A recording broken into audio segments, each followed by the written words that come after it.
Hi guys, ఈరోజు ఎంతో tasty and డెలిషియస్గా ఉండే ఫిష్ తవా ఫ్రై ఎలా చేయాలో చూసేద్దాం. ఒక్కసారి ఇలా ట్రై చేసి చూడండి, మళ్ళీ మళ్ళీ తినాలనిపిస్తుంది. ఇంకా లేట్ చేయకుండా ఎలా చేయాలో చూసేద్దామా. టేస్ట్కి తగ్గట్టుగా ఉప్పు, కారం, పసుపు, ఫిష్ మసాలా, గరం మసాలా, ఒక్క చెక్క వరకు నిమ్మరసాన్ని కూడా వేసుకోవాలి. ఇలా నిమ్మరసం వేసిన తర్వాత హాఫ్ స్పూన్ వరకు అల్లం వెల్లుల్లి పేస్ట్ వేసుకొని ఈ మసాలాలన్నీ కలిసే విధంగా బాగా మిక్స్ చేసుకోవాలి.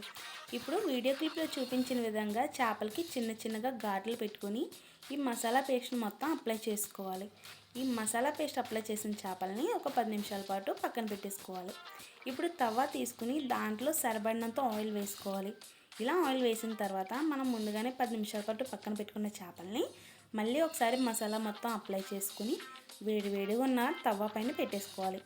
ఇలా మిగిలిన చేపలను కూడా ఒక్కొక్కటిగా తవ్వ పైన పెట్టేసుకుని మీడియం టు లో ఫ్లేమ్లో అడ్జస్ట్ చేసుకుంటూ ఈ చేపల్ని ఒక్కొక్క సైడ్ ఫ్రై చేసుకుంటూ ఉండాలి. చేపల్ని టర్న్ చేసేటప్పుడు మాత్రం చాలా స్లోగా డెలికేట్గా ఉంటాయి కాబట్టి బ్రేక్ అయ్యే ఛాన్సులు ఉంటాయి. సో జాగ్రత్తగా టర్న్ చేసుకోవాలి. మధ్య మధ్యలో ఆయిల్ అప్లై చేసుకుంటే మన ఫిష్ మాత్రం బాగా మసాలాలు పట్టి బాగా ఫ్రై అవుతుంది. అండ్ ఫైనల్లీ కొద్దిగా కరివేపాకు వేసుకుంటే మన ఫిష్ తవా ఫ్రై చాలా ఈజీ అండ్ క్విక్గా రెడీ అయిపోతుంది. ఇంకా లేట్ చేయకుండా సర్వ్ చేసుకుందాం.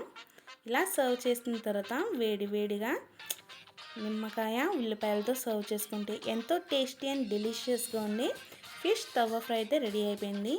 టేస్ట్ విషయానికి వస్తే సూపర్ ఉన్నది. మీరు కూడా ఒకసారి ట్రై చేసి ఎలా వచ్చిందో నాకు కామెంట్ బాక్స్లో చెప్పండి.